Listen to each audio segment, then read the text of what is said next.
es ocupado por bolitas de acero y que actúa de forma de catarata con una velocidad crítica del 70%. Si se pasa el 70%, haría el efecto centrífuga y no funcionaría. Ahí está. Aquí está el molino de bolas, de barra, tensar. Esta es se ocupa mucha energía y su costo igual es elevado. Y la energía, sobre todo, en el SAC es donde más se utiliza. En Chuquicamata se hizo un molino, que es el quinto molino, que ocupa 18.000 HP. Y si uno lleva cuánta energía es, son 24.000 amperes.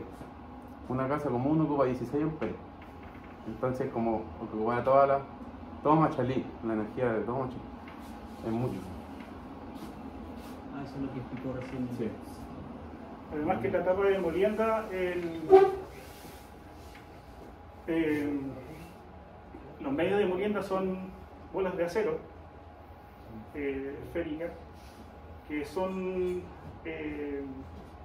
cargadas o que ocupan el 50% del volumen del molino.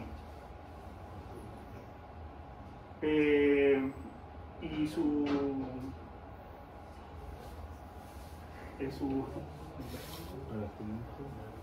revestimiento está compuesto por el trome, no sé si este es el trome o no,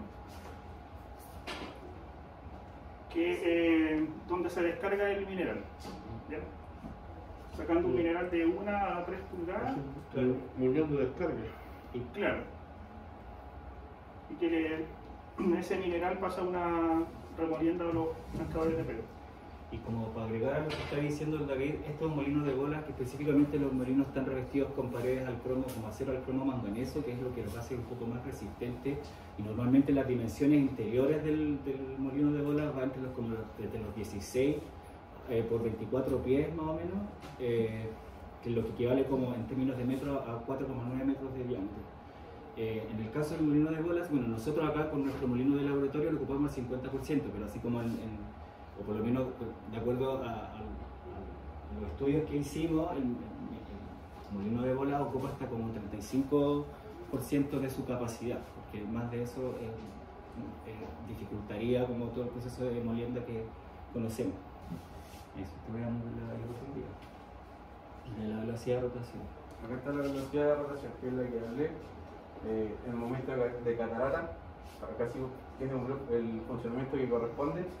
Y si se pasa del 70%, que es la velocidad crítica, haría esto, no funcionaría, las bolas no cumplirían su función.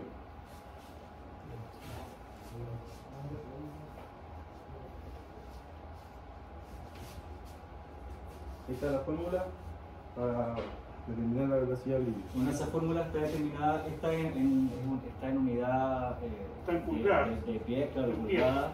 Pero en métrico eso es 42,3 más dividido por la cuadrada del diámetro. Por el diámetro del molino, que en este caso eran los 19,2 centímetros. Dividido por 100, para pasarlo a metros, quedan 192. Y eso es lo que determina la velocidad crítica.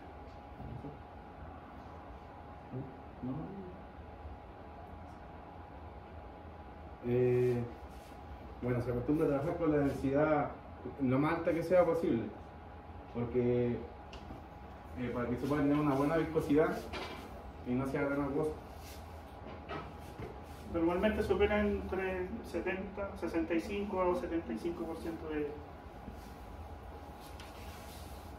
Eso igual tiene como razones como de ser, igual lo mencionó el grupo anterior, que tiene que ver como con la trituración propiamente tal, que si es muy líquido, en el fondo no va a haber un impacto, menos abrasión, y por otro lado, al ser un poco más espesa, como que recubre de alguna manera las bolas de acero y los revestimientos del interno del molino para que se desgaste menos. Finalmente se desgasta igual, pero como que sea así de viscoso y espeso, tiene esas dos finalidades. Eso. Flotación. Bueno, la flotación, yo tengo aquí un recordatorio. La flotación se define entonces como el proceso físico-químico mediante el cual se produce la separación de los minerales sulfurados del metal que se quiere recuperar del resto de los minerales o especies que están contenidos en el resto de la roca.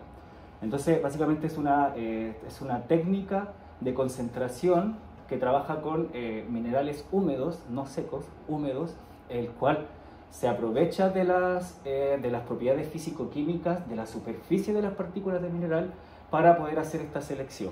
Uno se pregunta entonces, ¿cómo hace esta selección? Esto se toma de las propiedades hidrofóbicas e hidrofílicas de las partículas del mineral por el medio del sistema de burbujeo que se hace dentro de la flotación. Entonces tenemos que en cuanto a la operación, también más la diapo porque hay una imagen ahí. Dale con la otra, te voy a hablar de la operación. Ahí. La operación entonces tenemos que la pulpa que proviene de la molienda clasificación para llegar a la flotación, bueno, primero que todo se tiene que disminuir el porcentaje porque como ya sabemos, si es muy espeso, muy viscoso, no va a producir flotación. Las especies minerales se van a quedar ahí estancadas o se van a ir al fondo. Entonces, esta pulpa que ya es reducida, se le agregan en esta etapa de la molienda los reactivos para que acondicione la pulpa y la vuelva más homogénea. Entonces, una vez que está homogenizada, se introduce dentro de la celda de flotación, valga la redundancia, y lo que hace es que en el fondo de la celda, bueno, en el caso de las celdas mecánicas, la que voy a explicar, en el fondo de las celdas se hace burbujear aire a través de unas aspas como agitadoras rotatorias, porque en el caso de las neumáticas se introduce como un aire por compresor hacia abajo. Entonces, en el caso de las celdas mecánicas, hacen estas aspitas así, entonces eso hace mucha burbuja. ¿Con qué objetivo? Con el objetivo de que las partículas del mineral que están dispersas en la pulpa empiecen a entrar en constante agitación y empiecen a estar en contacto tanto como con los reactivos, con el agua y el aire. Y de esa manera nos va a poder permitir tener un mejor proceso de flotación, puesto que las partículas estas van a adherirse a las burbujas y van a emerger hacia la zona de espumante o de espumación que se llama, porque la celda de flotación en el fondo se divide como en 3 etapas, que es la zona de agitación, donde ocurre la zona de mineralización, donde está la pulpa con los minerales en quietud, y está la zona de espuma. Bueno, esa espuma, que es más bien concentrada y densa, rebasa y se recupera en filtrado en decatación para después llevarlo a concentrado seco. Y les hablé un poco de las propiedades hidrofóbicas y hidrofílicas que les entro en detalle ahora. Pasa que, como lo mencioné, en la molienda se introducen estos reactivos químicos, se dejan un tiempo ahí para que puedan decantar y poder homogenizar la pulpa. Estos reactivos químicos tienen una naturaleza en específica y una función, por lo tanto, a cumplir cada uno de estos. Entonces tenemos... ¿podemos ver la diapo? Perdona. Ahí, en los reactivos. Entonces tenemos los colectores, los espumantes, los modificadores pH y los depresantes. En cuanto a los espumantes, básicamente, como bien explicaba nuestro compañero hace un rato, su objetivo principal es generar una burbuja resistente. ¿Por qué? Porque a partir de esta burbuja resistente, las partículas hidrofóbicas van a adherirse a esta burbuja, y se van a ir a flote. Entonces lo que hace el espumante es alterar la tensión superficial de esta como capita de agua, la adelgaza, entonces como que la llena de aire, por decirlo. Y de esa forma, sumado a los colectores, que son los que le otorgan como propiedades hidrofóbicas y aerofílicas, que estaba pensando en lo aero, porque la burbuja es aire, entonces se atraen a esa burbuja y repelen el agua y se van todas para arriba.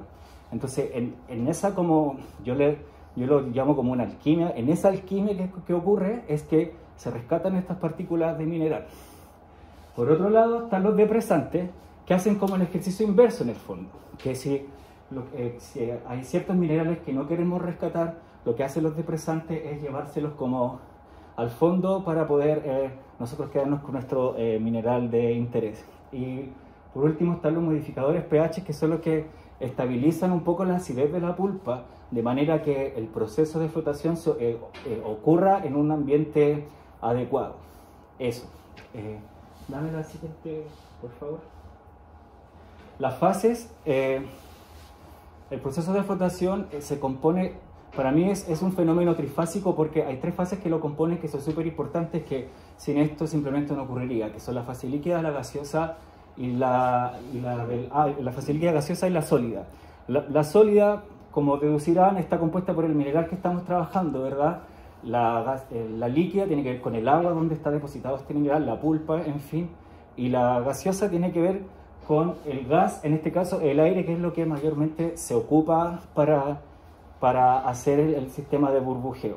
Y como ya lo dije hace un rato, se reduce el porcentaje de sólido de molienda a un porcentaje menor, del 30-40%, porque es más óptimo para poder trabajar. Eso sáltalo porque ya hablé de los mecanismos de... En cuanto a las etapas, tenemos las etapas primarias, bueno, tenemos circuito Raffer, circuito Scavenger, circuito Cleaner. El circuito Raffer, básicamente, el circuito Raffer se alimenta del reposo de los hidrociclones que viene de un circuito cerrado de molienda clasificación. Entonces lo que hace es pesca ese rebalse de los hidrociclones y lo que hace el circuito Cleaner trabaja, su objetivo principal es recuperar grandes cantidades más, pero no necesariamente con buena ley. Entonces agarra lo que más puede, ¿cierto? Y ese concentrado, debido a que se trabaja como con una granulometría más grande que la requerida, está compuesta básicamente como por, se llamaban midlings, por los midlings. Entonces lo que hace esto, el concentrado, al camino que se va, normalmente es al circuito Cleaner, que es el que termina de hacer toda la pega. Pero antes de eso, en las plantas normalmente se tira a procesos de remolienda, porque ahí en la remolienda lo que hace es terminar de liberar la especie mineral para pasarlo finalmente al circuito Cleaner. La cola del circuito Raffer se va al circuito Scavenger, que es el circuito de barrido. Entonces el circuito Scavenger se alimenta de la cola del circuito Raffer. Aquí el Scavenger un poco como que continúa la pega del Raffer, por decirlo de alguna forma, porque su objetivo no es aumentar la ley, sino que seguir tratando de acaparar material, y de hecho su descarga se va a proceso final y su concentrado se une al circuito o de remolienda o del circuito Cleaner. Y el Cleaner es como el que en el fondo el que se encarga como de hacer la pega fina. De hecho sus celdas tienen mucho menos espacio, acapara mucho menos densidad. Entonces la pega que hace el Cleaner es aumentar la ley, pero con menos cantidad de material. Eso con la etapa. Y dale. Bueno, aquí yo busqué, bueno, ya lo hemos visto en clase, pero un poco era para explicar eso, como de la molienda se pasa al Raffer, la cola del Raffer se va al Scavenger y normalmente los concentrados del Scavenger se unen como al proceso de remolienda y después de remolienda se van al Cleaner. El concentrado del Cleaner se pasa de nuevo, o sea, a otro proceso de Cleaner concentrado y así. La flotación hay factores que afectan. Hay factores que son controlables y hay factores que no son controlables. Estos son los factores controlables, parte de los factores controlables. Por ejemplo, el porcentaje de sólidos, como ya sabemos, que no puede ser tan alto por la viscosidad, ¿cierto? La granulometría, que tiene que ver con que idealmente para flotación la liberación de los minerales debe estar, ojalá, entre 75 y 100 micrones para poder captar todo el material. Tenemos los reactivos, ¿cierto? Que cada reactivo tiene una función específica y además como que cada mineral, metal, tiene una particularidad y va a necesitar un reactivo en específico. Y la agitación y el aire, que también son súper importantes. De hecho, el aire es una de las funciones principales de la flotación, porque sin el aire sin el sistema de burbujeo no hay flotación. Entonces, en la agitación, por ejemplo, el factor que afecta a la agitación tiene que ver con el tiempo de residencia y de trabajo que está haciendo. ¿Por qué es importante? Por ejemplo, porque la velocidad que tiene que haber de agitación tiene que ser mayor que el de las partículas mayores que puedan haber en la celda, porque si la velocidad de caída de una partícula más grande es mayor a la de la agitación, lo que va a pasar con esa partícula es que se va a ir al fondo. Entonces el sistema de agitación tiene que ser más veloz para que esta pulpa, estas partículas se queden ahí en constante como movimiento. Por eso hablaba hace un rato que se mantenían en constante agitación para tener contacto con los reactivos, el agua y el gas. Y lo mismo pasa con el aire, que si en un sistema de burbujas, digamos, no ocurriría la flotación. ¿Alguien con otra cosa? O sea, la siguiente. Eso, esta es otra como overflow que encontramos. En el fondo lo pusimos para decir que la flotación en el fondo, si bien es una etapa compleja igual, pero es una parte de todo el proceso. Entonces aquí la importancia radica en que es súper importante conocer la cabalidad de cada uno de los procesos, porque si yo hago mal la pega aquí o acá, probablemente todo para acá se va a ver afectado. Entonces, nada, como que no entender las cosas como separadas o de manera aislada, sino que como un conjunto. Eso. El procedimiento. Y ahora vamos a pasar a hablar de los procedimientos de trabajo, pero antes de pasar a eso, hay algo que encontré que me parece que es importante e interesante que lo sepamos, porque me dio conclusiones con respecto a la flotación que hicimos en el último laboratorio, que también otra de las cosas importantes que dice que es importante que la pulpa se mantenga en condiciones de quietud, porque si hay mucha turbulencia, lo que hace la turbulencia es alterar la zona de espuma y la adelgaza, entonces así perdemos mineral. Entonces, que era importante mantener la quietud en la pulpa, entonces ahí influyen factores como la velocidad en la que se trabaja, si es que la celda es óptima o no. Eso.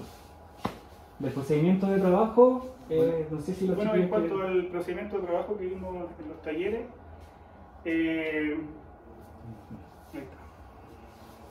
tuvimos que trabajar con 1000 gramos de mineral, una granulometría de pasante entre 10 y 40 tamices. Tuvimos que calcular el porcentaje de sólido, bueno, que el porcentaje de sólido en este caso trabajamos con un 65%. No, que iba a decir en rigor era, en la hoja de planificación decía 35 mallas Tyler, pero no teníamos en ese momento profe, entonces trabajamos con 40 mallas Tyler. Eso.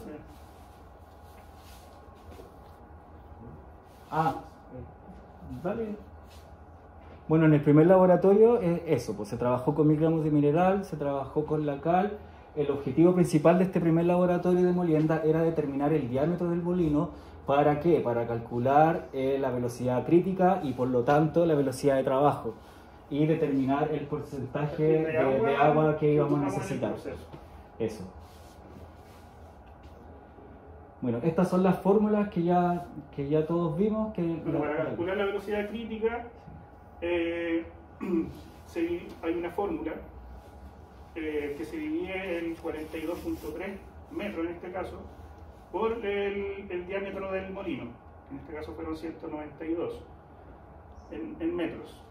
Y esto para calcular la velocidad crítica, que nos dio como 97%. Y se calculó una velocidad de trabajo con la velocidad crítica más la...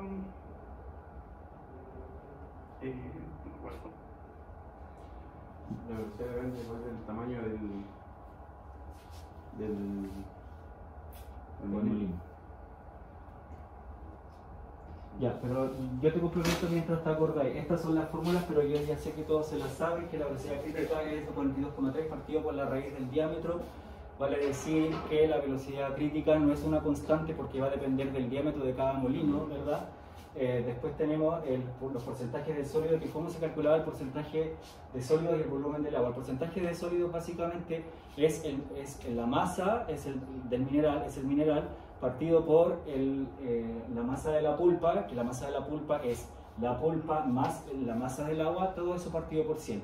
¿Cómo calculamos el agua? Con el porcentaje restante que nos falta para completar. Entonces decimos el mineral a tratar por el porcentaje restante del sólido, que si en este caso, por ejemplo, trabajamos el 65%, el restante sería 35%. Eso. Y aquí está como lo que trataba de explicar David con los datos duros. Los miligramos, las mallas Tyler, el porcentaje de sólido, la velocidad, el diámetro del molino pasado a metros son 0,192 metros, lo que nos dio una velocidad crítica de 97 RPM. Pero esa es nuestra velocidad crítica. Nosotros necesitamos sacar la velocidad de trabajo, y la velocidad de trabajo es el 70% de eso que da, que dio 68 RPM. Con esa velocidad de trabajo es ideal, es nuestra velocidad ideal para poder hacer el proceso de molienda. Esos eran como los datos duros que se pedían como obtener y a partir de esto hacer análisis de resultados a partir de este primer laboratorio. Eso. ¿Sí? Bueno, ahí está el cálculo del volumen del agua. Si queréis darle el oído complementario. ¿O tú?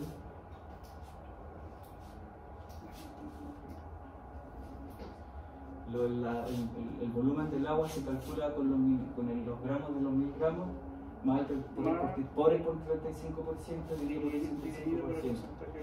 Y eso es lo que nos dio de volumen de agua del primer laboratorio de molienda, el 539 cc. Y estos 539 cc fueron los que se le agregaron al cilindro junto con la cal para formar una lechada, ya estando las bolas en el cilindro.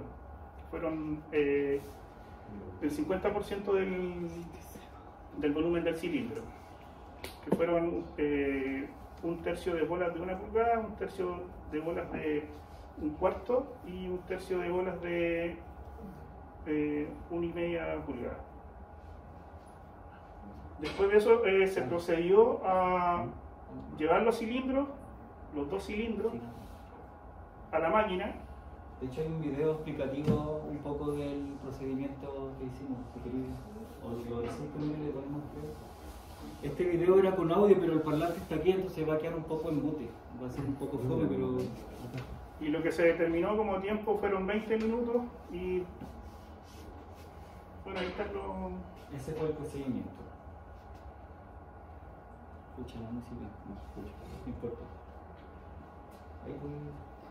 Ahí está lo que dice David, se pusieron las bolas.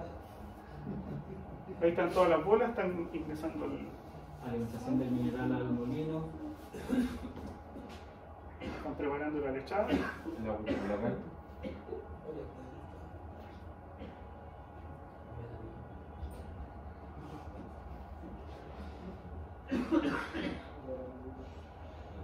Bueno, luego de haber preparado los 2 cilindros, estos se ingresaron a la máquina y se determinó un tiempo de 20 minutos.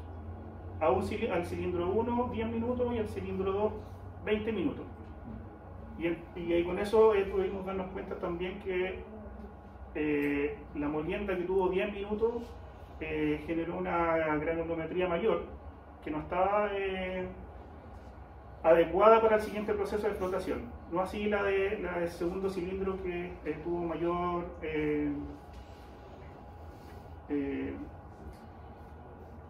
obtuvo una granulometría adecuada para el siguiente proceso, con la cual se trabajó en el proceso de la flotación.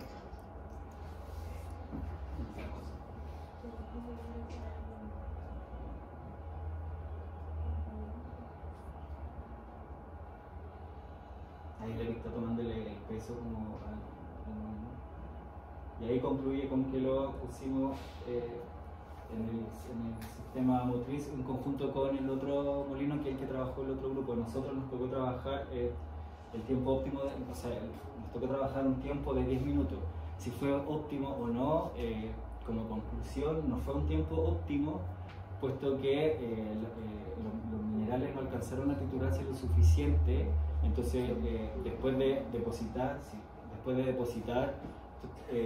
producto, después de depositar todo el producto en un vaso precipitado, empezó a decantar todo, entonces quedó como el barrito abajo, entonces como que todo eso, en el fondo ahí hay un mineral que se perdió. Entonces, como conclusión, 10 minutos no es un tiempo óptimo de molienda porque no alcanza a ser una pulpa homogénea.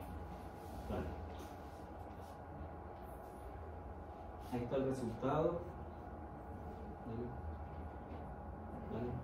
el videito de ese. Ponle ahí. Ese es para mostrar un poco el resultado. Sí. Si bien, bueno, el resultado fue un tanto acuoso, que aquí no se nota, pero en la imagen siguiente... Pero se observa que la granulometría está más óptima que la de 10 minutos. Ahí está lo que yo les decía, que en el vaso se concentró todo abajo, todo el resto era pura agua, o sea, no pura agua, pero en el fondo podríamos estimar o suponer que ahí hay mucho mineral que probablemente se esté perdiendo, entonces eso probablemente se tenga que ir a procesos de remolienda, y lo cual implica un costo mayor, etc. Pero eso es debido a que el mineral era más duro.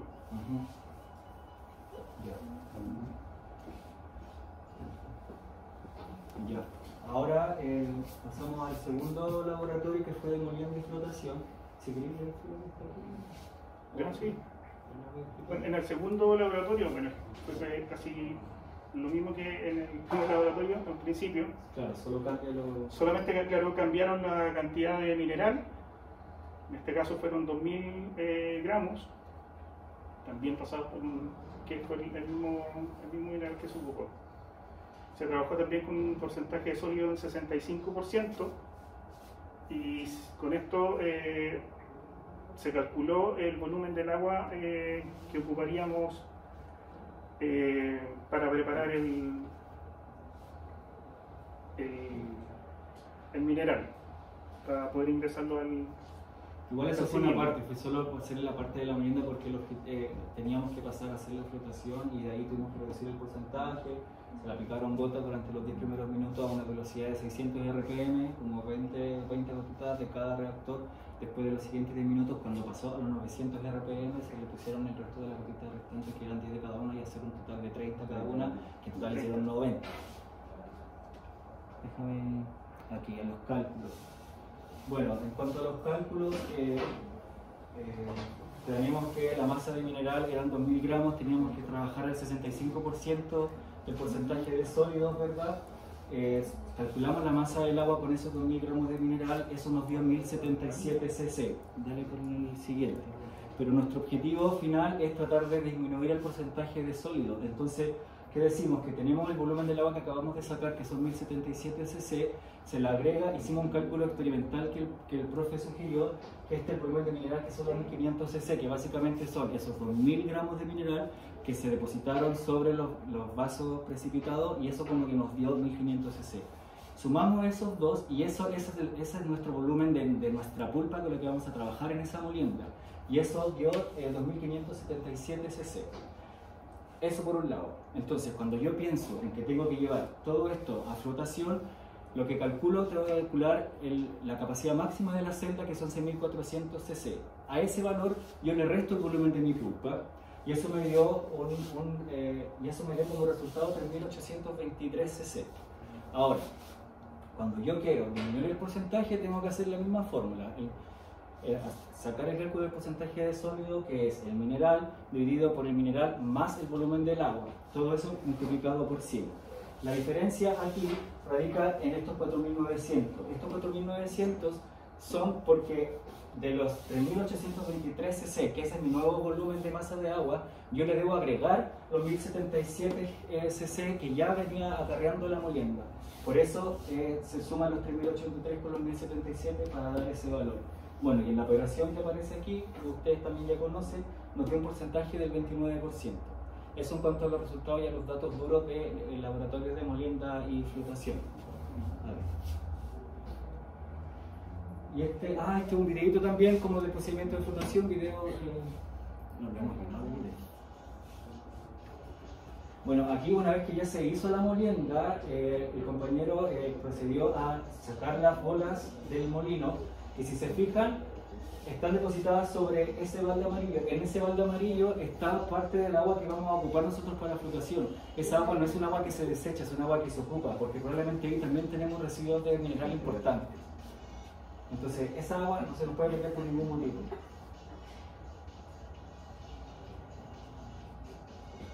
de hecho ven la rescatan, la están poniendo en la celda de flotación.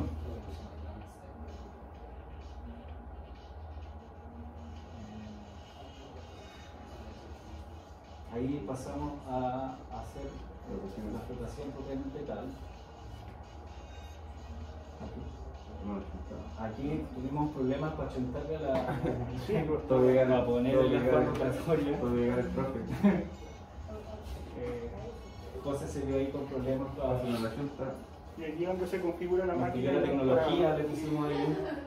Y llegó el profe Mauri al rescate que sabía perfecto cómo manipular el asunto.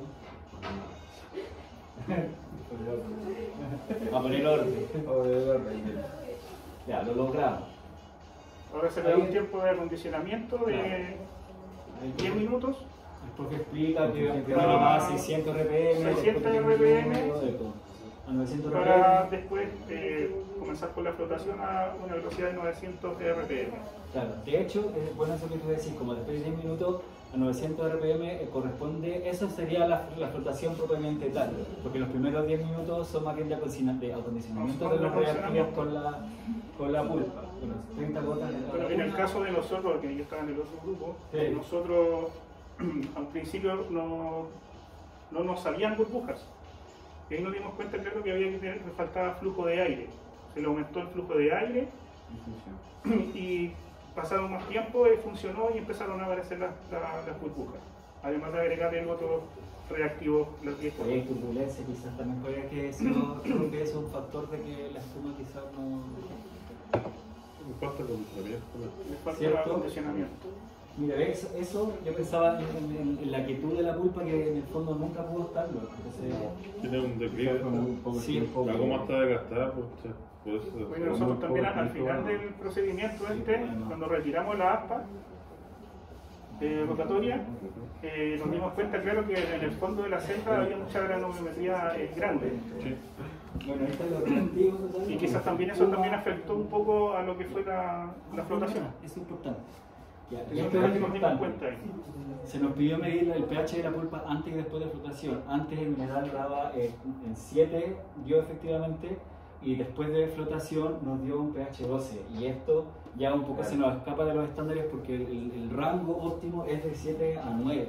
Ya 10 a todo reventar, y aquí se nos fue a las pailas. Entonces ahí puede ser, bueno, efectivamente es mucha cal seguramente lo que se le al material. Eso, ya. Bueno, los análisis de resultados, un poco son varios, pero lo hemos ido diciendo en la medida que hemos hablado. Por ejemplo, lo que dije recién con respecto a la velocidad crítica del molino, que no es una constante, puesto que varía de acuerdo al diámetro del molino. La velocidad de trabajo para un molino de 0 a 192 metros es de 68 RPM. El volumen del agua a agregar está estrechamente ligado con la cantidad de mineral total y el porcentaje. Lo que dije hace un rato, que en comparación con la molienda de los 20 minutos, en los 10 minutos no fue un tiempo óptimo de molienda. Y lo mismo acá en el sistema de flotación, que los primeros 10 minutos son más bien de acondicionamiento y los próximos 10 son más bien de flotación propiamente tal. Eso sí, sí. Sí, y conclusiones, bueno, son montones, no sé si alguien tiene que decir, como hay conclusiones generales y conclusiones específicas, ¿verdad? Como conclusión general, que el proceso de conminución, específicamente la molienda, es de alto consumo y por lo tanto es súper importante conocer bien el proceso y que ¿dónde está esto? Bueno, ahí está. Que en el fondo la molienda es el que requiere más, o sea, que tiene más costo por cuanto usa mucha energía por los revestimientos y por los medios de molienda que se desgastan, y eso es dinero que se va. Sí, por lo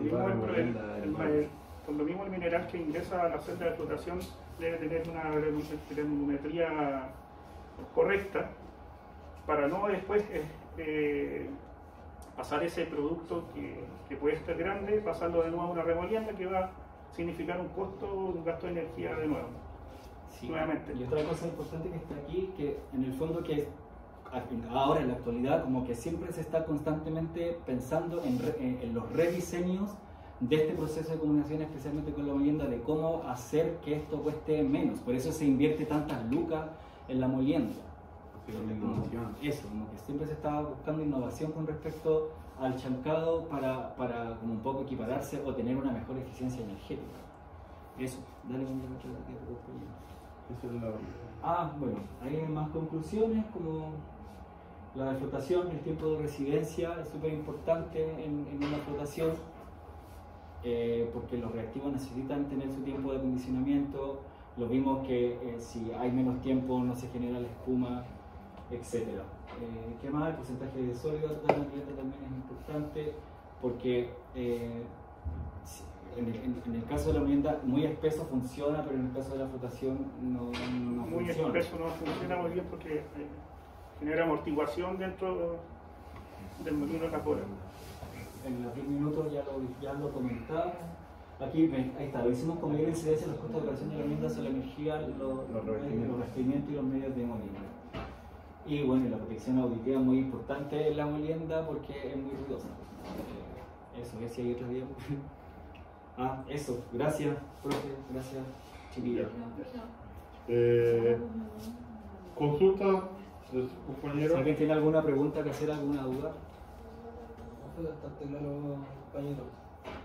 Pero hay algunas preguntitas suaves nomás para. ¿Por qué se dejó de usar el molino de barro? Porque el molino... Es que el molino de barro no se ha dejado de usar. Solo que el molino saque es más eficiente. Claro, eso. El molino saque es más eficiente. Por eso el molino saque es el que más se utiliza. ¿Y por qué? Pero no todos tienen la posibilidad No, no todos. de usar, porque la Sí, vos, condiciones de...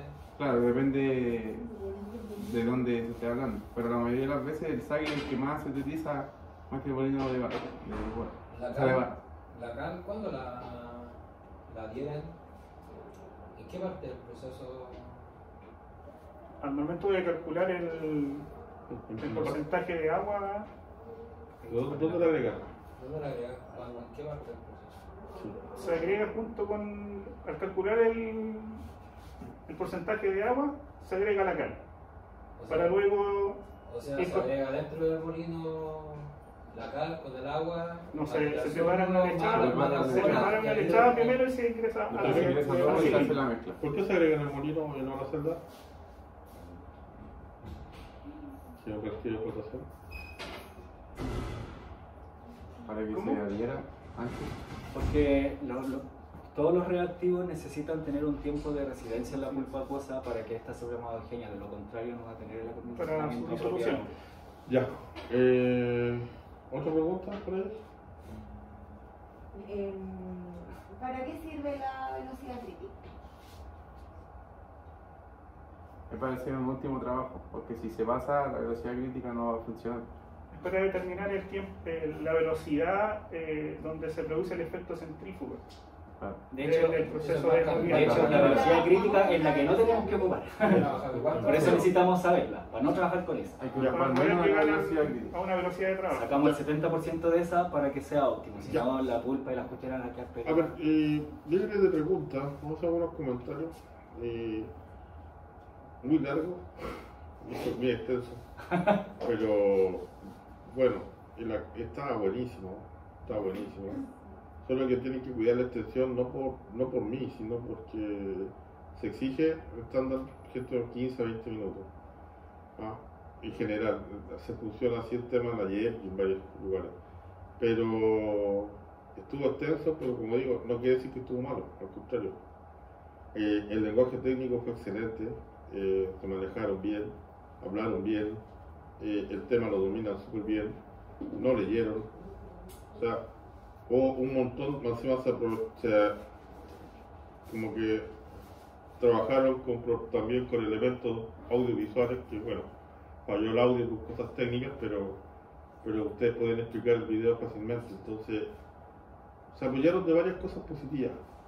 Lo único que tienes que controlar son tus tiempos nomás. Nada más, tratar de acortar estas cosas, de repente resumiendo otras. Pero al manejar ese lenguaje técnico y al tener la personalidad que tienen, y esa manera de como actuar acá, como dramatizar, eso genera como interés en la gente. Porque es como en el teatro, si uno actúa bien, llama la atención de la gente. Pero si uno no le sale la voz, si uno está como tímido, de tiempo, todo el tema de la voz, como que ahuyenta a la persona. Y ustedes estaban seguros, tenían tranquilidad. Bueno, no todos, pero uno está un poquito más inseguro que otros, pero son víctimas de las circunstancias también. Así que bien, felicitaciones muchachos, se notó harta preparación, se notó harto como dedicación, preparación y buen manejo. O sea, van súper bien encaminados con estos temas y pues, sabiendo que algunos de ustedes no han trabajado nunca en minería, se lucieron harto. Así que, bien muchachos, aquí quedaremos, me falta la foto de Gop, prenda la luz y terminamos.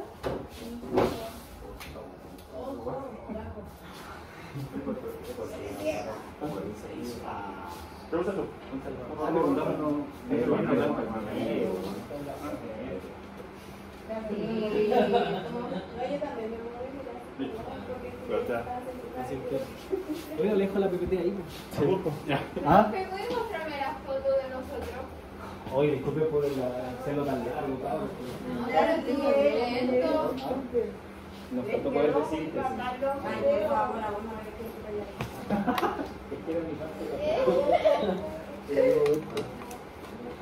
Eso no somos nosotros.